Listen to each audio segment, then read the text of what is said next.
Hey guys, welcome back to my channel.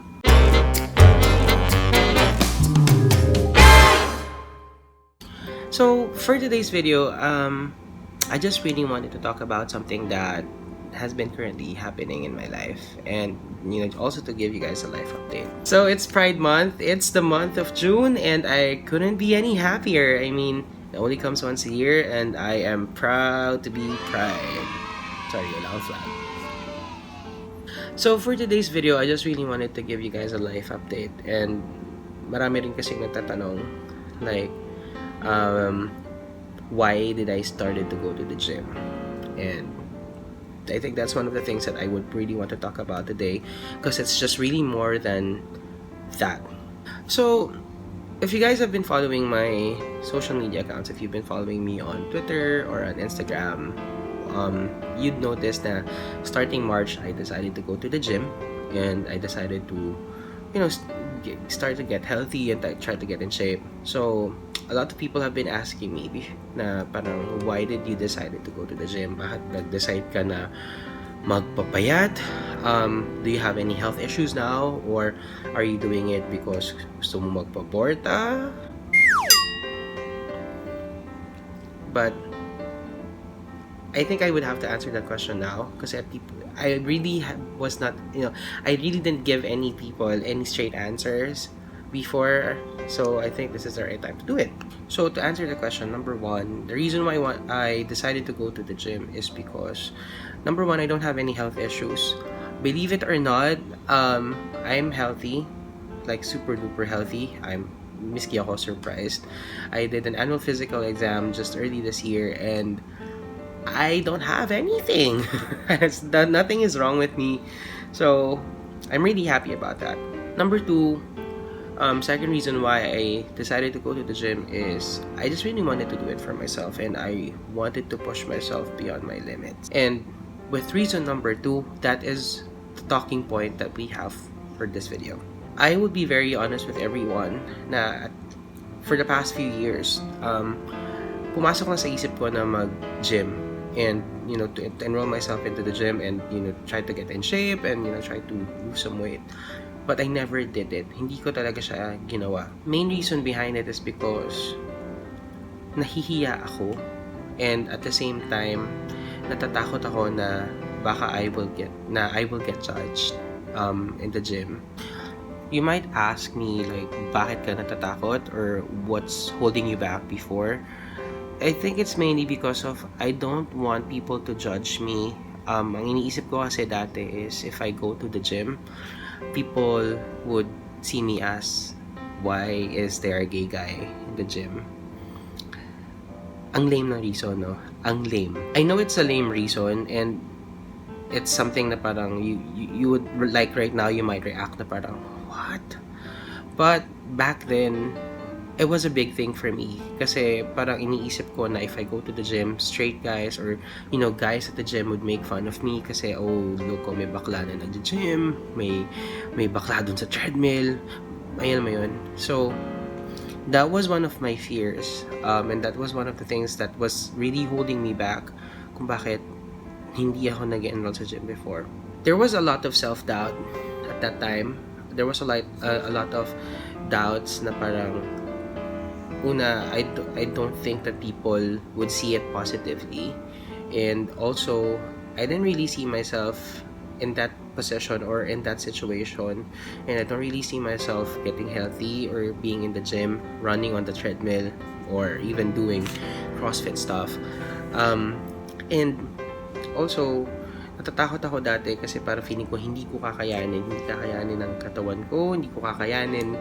So, yun yung mga reservations ko before, and those are the doubts that I kind of had in mind, kaya hindi ako nag-enroll sa gym. Some of you who's watching this video now might say, napaka-arte, bakit ganyan lang yung rason? Pero, I would tell you now na it's not a lame reason for me, and it is really hard, especially if you have to deal with people who would judge you for your sexuality, which is apparent nowadays. And even if it's not, even if it's 2019, marami pa rin naman tao na who would make fun of you just because you're gay. And trust me when I say na hindi madali yung ganong environment, and hindi madali na, people would judge you for being who you are. What I'm trying to point out is, hindi lame yung reason ko. It's really more of I was afraid of people seeing me differently. Natatakot ako na makarinig ng, uy, bakla, sa gym ka. Ganyan, uy, mataba, bakla. I was afraid of those. I was afraid of those comments. I was afraid of those banters. And I think yun talaga yung naging rason ko kung bakit I never really enrolled. It sounds so lame now that I'm telling you guys about it. It sounds so lame now to me. But before, it wasn't lame. It was scary for me. And I don't think most people would understand how scary that feeling is. Especially if you grew up as a 90s kid na, alam naman natin, diba? In the 90s, it wasn't really that much accepted, and people weren't really open to the idea of gay people, of lesbians, and, the LGBTQ community. So, even up until now naman diba, there are still some people that are not really open to it, but it's not as closed as before. I mean, at least it's much open now than compared to when I was growing up in the 90s. So yun yung kinakatakot ko, kasi ayoko na parang iniisip ko baka matukso ako sa gym, which is something that I was really avoiding, because I grew up being teased for being gay, for being fat, for being small. I mean, and when you grew up with such environment, and when you grew up with such society, it kind of gives you that fear. It kind of holds you back into doing things that you think na hindi mo dapat gawin, although you wanted to do it. I don't know if there are gay guys who were born in the 90s like me who's watching this video, but if there are, let me know if you felt the same way, if you grew up the same way as me, if that was the kind of society that you grew up in.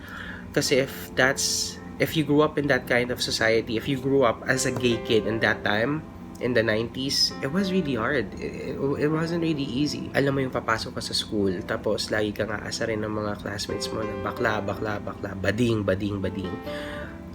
Yun yung tumatak sa isip ko ever since. Yun yung tumatak sa isip ko nung bata pa ako, na people would always make fun of me because I'm bakla, I'm gay, I'm bading.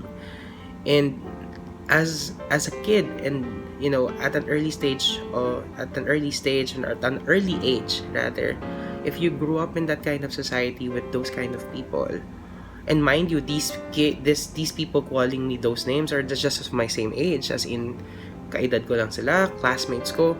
So if you grew up in that kind of environment, and you grew up with those kind of people, it kind of gives you, it kind of hits you hard, and it kind of gives you a different mindset when you grow up. So that's the reason why I was really scared to go to the gym before, because of the mindset that I grew up with, na people might think of me differently, people might judge me.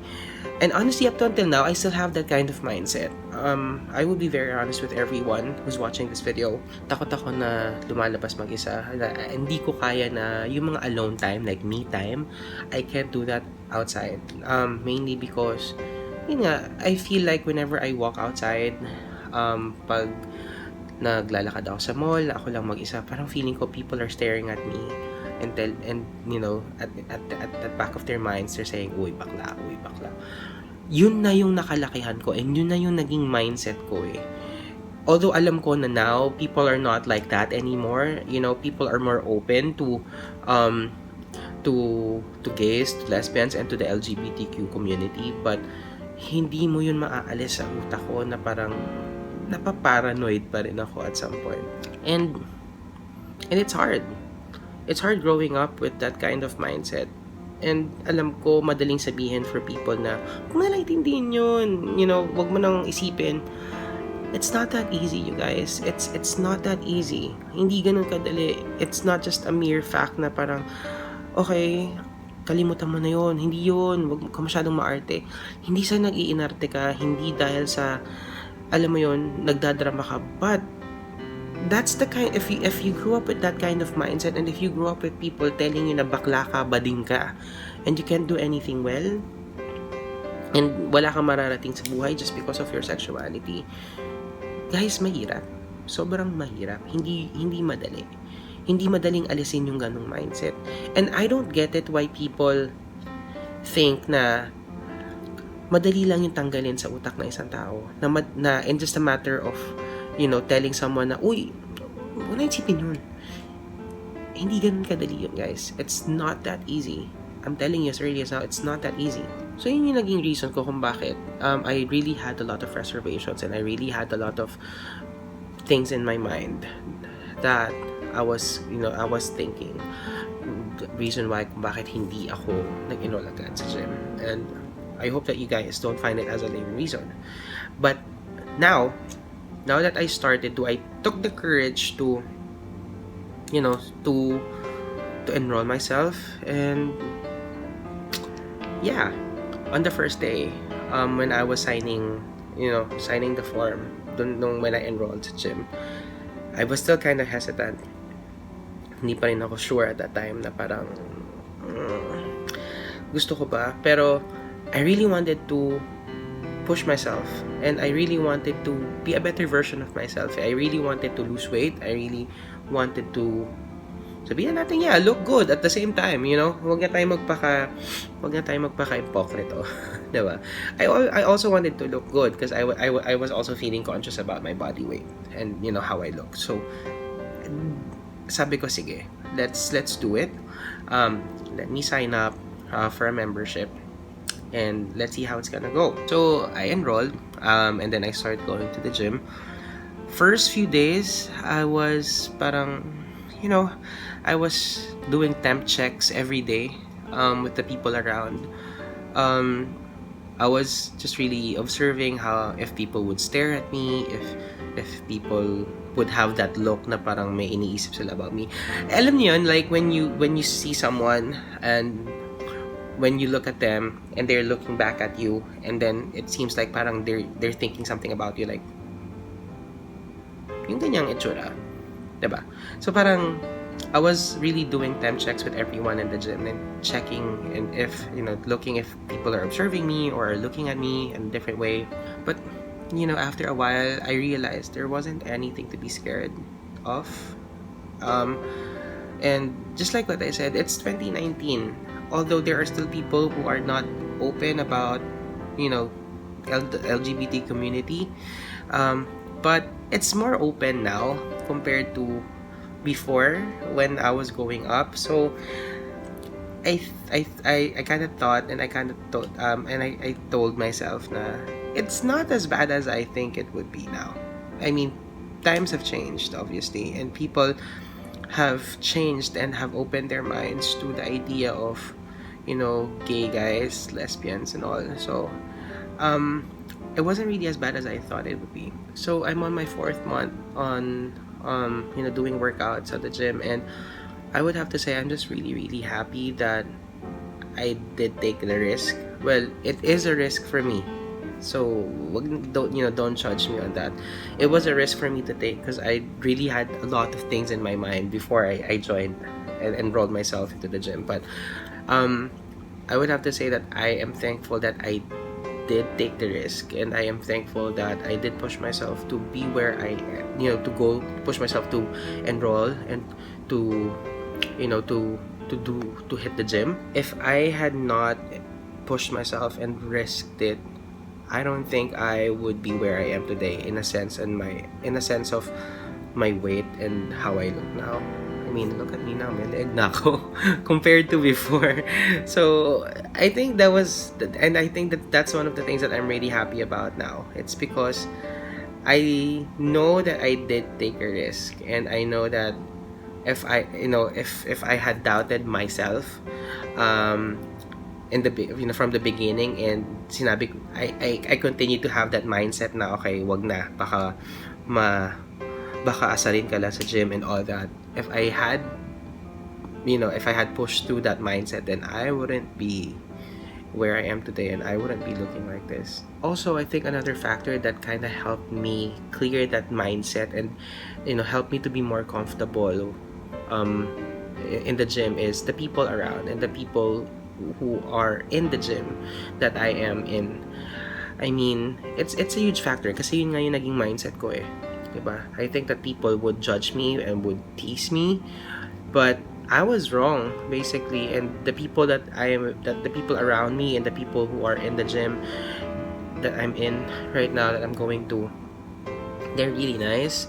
They're very accommodating, and they're not judgy. They're not, they're not the type of people who would judge you.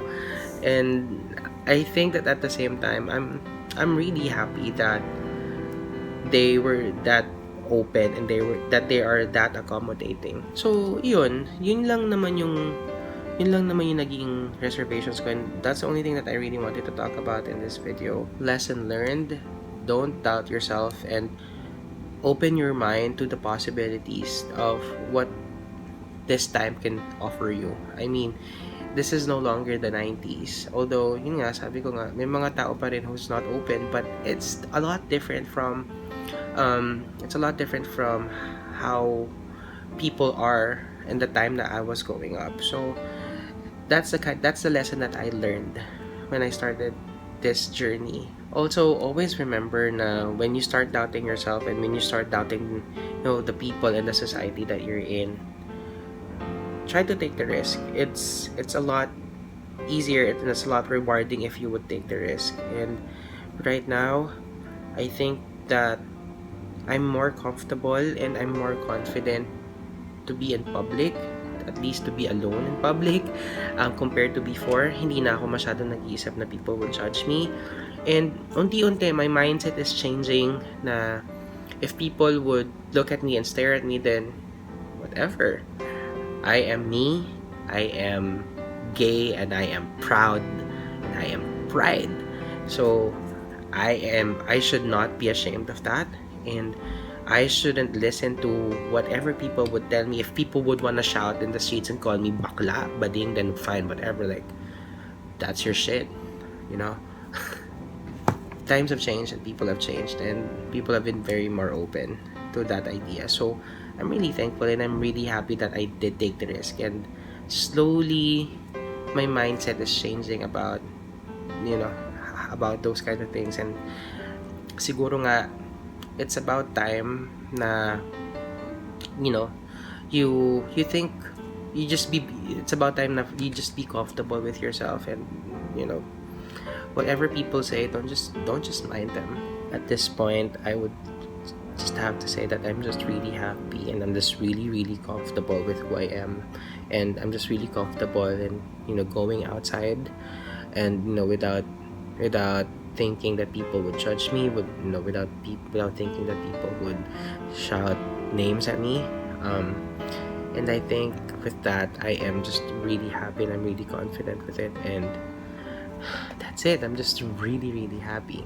Well, that's it, you guys. That's the only thing that I have for this video. Thank you so much for watching, and I will see you on my next video. Bye, guys.